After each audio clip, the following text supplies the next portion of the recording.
fruit is an important part of our world, whether it's through our diet or the many proverbs attached to it. A variation on "an apple a day keeps the doctor away" is "eat an apple going to bed, make the doctor beg his bread." And look how many sayings involve rotten apples. It's hardly surprising then that fruit would appear in folklore and mythology, and in some cases in wider culture, it also represents a whole concept, like apples standing in for gravity thanks to Sir Isaac Newton, and taking on mythic proportions as a result. Elsewhere, fruit becomes an ingredient for witchcraft, either to ward off witches or to do nefarious deeds. So let's investigate the folklore attached to these particular fruits found in the wider British Isles. Hello there and welcome to Fabulous Folklore, the podcast for all things folklore, occult and just a bit weird. I'm your host, Icy Sedgwick, blogger, fantasy author and your guide into these rather mysterious realms. I've got some rare things to show you, so come on in, take a look around, but be careful not to touch anything. These things sometimes bite. Well, hello there, and welcome back to Fabulous Folklore with me, your host, Icy Sedgwick. We are continuing with the folklore of food this month, and it's kind of evolved slightly while I've been looking at what we're doing. So we started off with bread last week, and we're doing fruit this week, and then we're going to do hot cross buns and a specific story associated with them next week. And then we're going to look at cakes and pies in the final week. So I kind of feel a little bit like we've gone down the route of like folklore of food for people with a sweet tooth, which is pretty much me, really. But anyway, so that's just to give you a little bit of a heads up on what else is coming in this particular month. But as I say, we are looking at fruit because I did actually offer my email subscribers the choice between fruit or like different types of meat, and fruit was a resounding choice chosen. So here we are with fruit. Now, in the case of some of these fruits, the rest of the plant also has folklore attached. And for example, there are remedies involving bramble branches or apple bark. So I've chosen to focus solely on the fruit for this article in the interests of length. That said, I will no doubt revisit them where necessary for the wider folklore at some point. But for example, when we get to apples in this episode, I'm not talking about wassailing because I want to talk about this actual physical item that is the apple and so on. So let's jump in. Now we're actually going to start off with oranges, and according to Ruth Binney, witches used oranges to represent a victim's heart until the 1880s. Now the general idea involved writing their name on a slip of paper, pinning it to the fruit and then leaving it in the chimney until they died. So I'm assuming this is around that kind of idea of you would leave the orange to rot, and then as the orange rotted, so the person would. So that's essentially the concept behind that one. Now I was quite surprised when I read that one because I was like, how long have oranges even been in the UK? Because like, let's be honest, we're not known for our tropical climate. So I thought, how on earth does that happen? Now, oranges first arrived in England in the 1300s, obviously through trade. Although people couldn't actually grow them here until around about the 1700s. And it was then in the 18th century that wealthy landowners would build things called orangeries to grow tropical plants, including oranges. And these basically work a little bit like greenhouses in a way. So you would put your citrus plants outside in the sun during the summer, and then when it started to get cold, you would then bring them indoors into the orangery. It's a really fabulous example of an orangery at Gibbside in the northeast, near Rowlands Gill. And again, as I say, it's a bit like a prototype greenhouse. So by growing them in this way, obviously people then at least did have access to citrus fruits. And oranges themselves had actually become a staple ingredient in cooking by the 1800s. Now, oranges and lemons are both famous from the nursery rhyme appearing alongside the bells of St. Clement's, as in oranges and lemons to the bells of St. Clement's. And that might refer either to St. Clement Danes, the church opposite the Royal Courts of Justice on the Strand, or St. Clement Eastcheap. Now, St. Clement Danes began a custom of decorating the church with oranges and lemons in 1920 to mark the restoration of the church bells, and children from a nearby school attend a service and are then given fruit as they leave. And indeed, St. Clement Danes also plays the tune of the nursery rhyme on the bells. That said, St. Clement Eastcheap also have a claim to it, so nobody really knows for definite, really. But ultimately, nobody also truly knows what the actual rhyme means, if anything. And this is something that you will find a lot with nursery rhymes. People absolutely love to read things into them regardless of fact. And back in the plague folklore episode, I covered the Ring a Rosy one and the fact that no, it's not about the plague. And you find all kinds of weird theories about what the Oranges and Lemons rhyme is actually about. People have tried to claim it's about Henry VIII's wives. People have tried to claim it's about child sacrifice. Someone else said it was a condemned criminal taking a tour of the churches, which actually doesn't work. And somebody else thought it was a woman losing her virginity. The problem is none of the theories really explain the rhyme in a satisfactory way. The best explanation of the rhyme is that it's for kids to dance to. So if you actually literally take it as it is, that makes the most sense as far as I'm concerned. Now, the first printed version appeared in 1744 in a slightly different format, and there's no reference to chopping anything. How there's that weird verse at the end that doesn't really seem to fit the rest of it. Of here comes a candle to light you to bed, and here comes a chopper to chop off your head. That's the part that people think it sort of links back to Henry VIII's wives, but it wasn't in the original version from 1744. So it was literally just the church bell and then something that rhymed with the bell, and that was it. Now, I should point out that both of the churches linked with Oranges and Lemons were near wharves where people unloaded citrus fruits, and while other churches were nearer, Clements does make a nice rhyme with lemons. And if anything, to be fair, the rhyme being used to list churches makes just as much sense as any of the other interpretations. But I do think it's quite interesting that Oranges and Lemons are then thus immortalised in this nursery rhyme, and then all this meta folklore appears around it in a way that it probably wasn't ever really intended to. But we're going to go from oranges to apples, and apples, there's so much you can cover, and like I say, I'm trying to stick to just the fruit, not the trees themselves, because if I do the trees as well, we'll literally be here all day. But we're going to start off with apples in mythology, because this is where apples sort of really start to kind of appear more strongly. So in Norse mythology, June, the goddess of youth, looked after golden apples that conferred eternal youth. So Loki kidnapped her to save his own skin, as Loki does, and he handed her over to the giant Thiazi. And without the apples, the god started to grow old. They then discovered Loki's part in the problem and sent him to Jotunheim to rescue Idun. Now, that said, apples didn't actually reach Scandinavia until late Middle Ages, so no one entirely knows what fruit she actually grew, but over time it has then become associated with apples. Then, of course, we move to Greece, and Dionysus apparently created the apple to assure Aphrodite's fertility. This is rather less famous than the golden apples growing on the tree in the Garden of the Hesperides, and Gaia gave these to Zeus and Hera as a wedding present, and they sort of go down in mythology in a much more huge way than this story associated with Dionysus, because it was one of these golden apples that Eris, goddess of discord, inscribed with the words "for the fairest," and then tossed among the gods at the wedding feast of Peleus and Thetis. So obviously, if you then suddenly end up with this golden apple with "for the fairest," people are going to want to know who the fairest is supposed to be.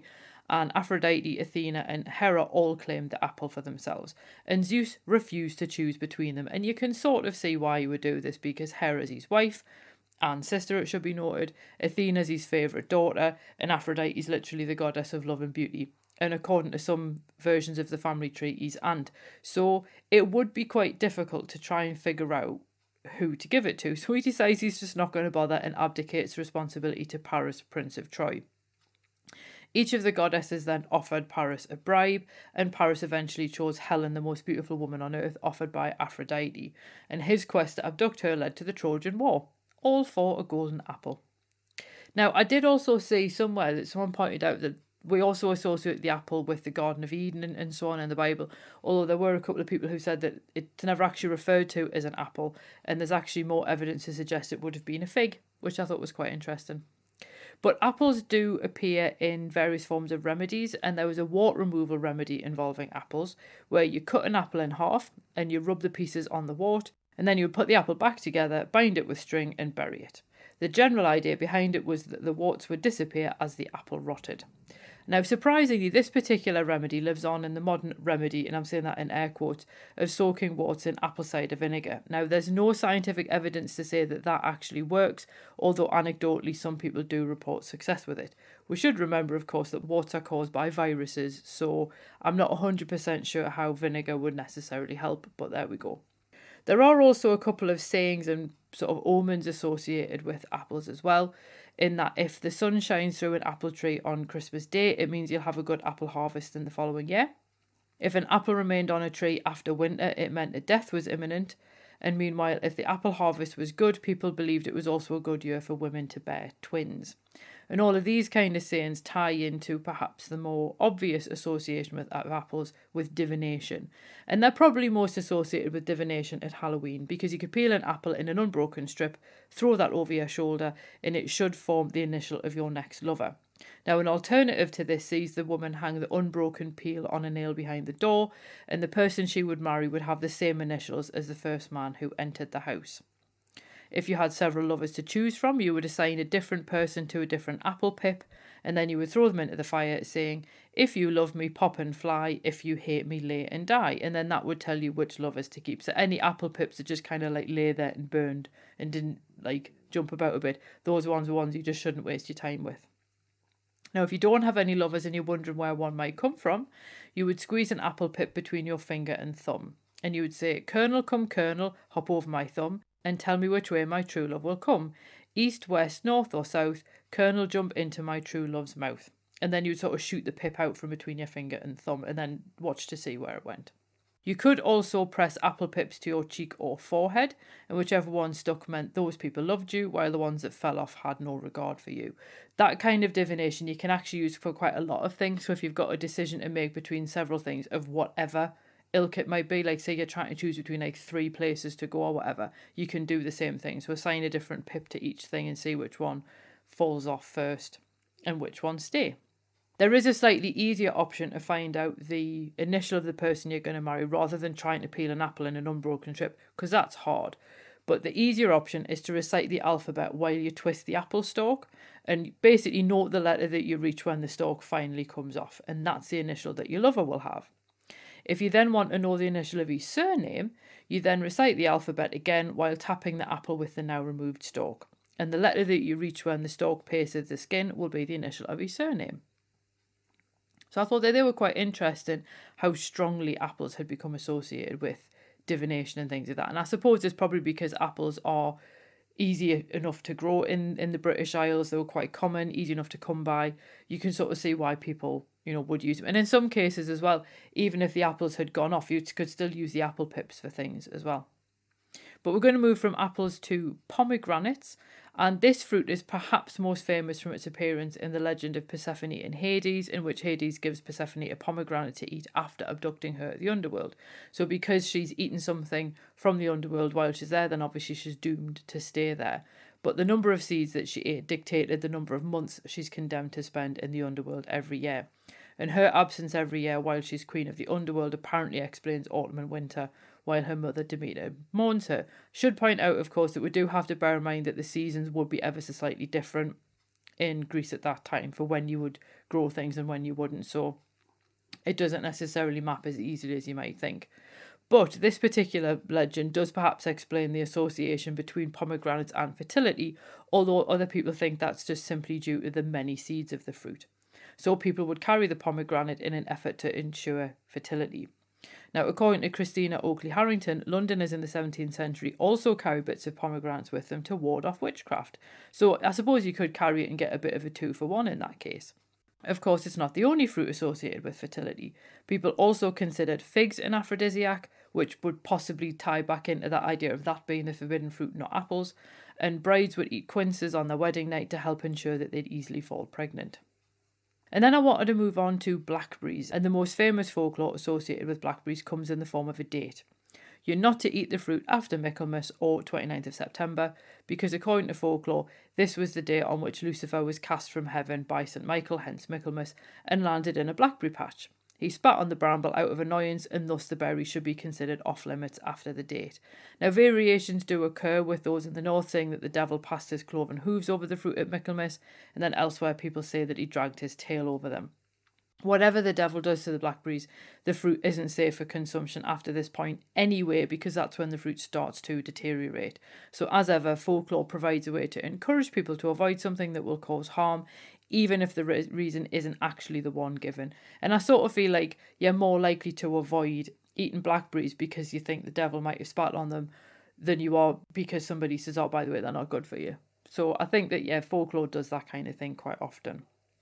Some people say that brambles as a whole belong to the good neighbour, so you should leave the first blackberries of the season for the fairies.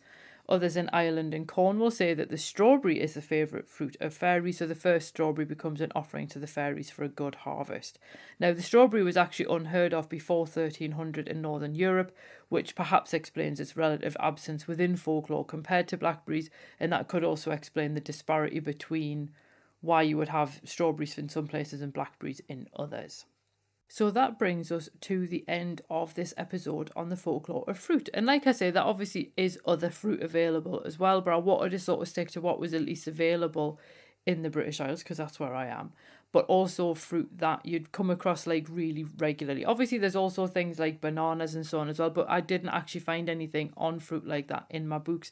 And it's probably, again, because of the time at which such fruit actually made it into the United Kingdom or the British Isles, whichever way you want to look at it. So that's why it's slightly different. And obviously it was a little bit more difficult to actually narrow things down to just the fruit itself and not the wider plant, because there's various things associated with blackberries. So where the brambles grow, sometimes they grow in like an arch kind of thing.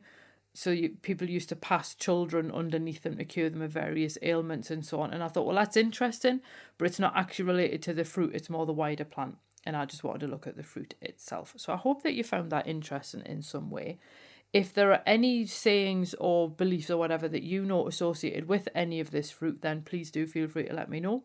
If you've got a favourite fruit, again, feel free to let me know. I'm not entirely sure what my favourite fruit is, because I was debating about putting grapes in, because obviously you can grow them here, but then a lot of the stuff just related to the fact it was like Dionysus's plant and it was related to wine, and I thought we've already got the episode on wine making, and there isn't really much folklore associated with grapes beyond that I could find, so that's why they don't really appear in the episode either. But as I say, feel free to let me know what your favourite fruit is. Feel free to let me know any sayings that you know associated with fruit and so on. And next week, like I say, we're going to have a look at a specific piece of folklore stroke legend associated with hot cross buns. And obviously I will be having a look at some hot cross bun myths and folklore as well. And then we'll finish off with cakes and pies. So it's very much been a baking related sort of month this month, which wasn't originally what I'd intended, but there we go, such is life. Of course, do remember that I am doing my talk on water folklore at the Miskatonic London Institute on April the 11th, and that is in person, and we'll be looking at all kinds of things like water-based deities, creatures and monsters associated with water in the British Isles, and all kinds of things like that. So if you're interested in things like that and you're in London on April the 11th, then obviously it would be marvellous to see you, and the link for tickets is below. And yeah, so I hope you enjoyed that, and as ever, I will see you soon. Cheerio. Well, thanks for listening, and I hope you enjoyed that episode. If you did, feel free to leave a review wherever you listen to podcasts, because that helps other people find the show too. It also takes between 4 and 6 hours to research, write, record and edit these episodes, so if you want to help support my time in doing that, then you can buy me a coffee, or you can join the Fabulous Folklore family on Patreon and enjoy extra benefits, including exclusive episodes and articles and even illustrated talks. All the links you need are below, and thanks in advance.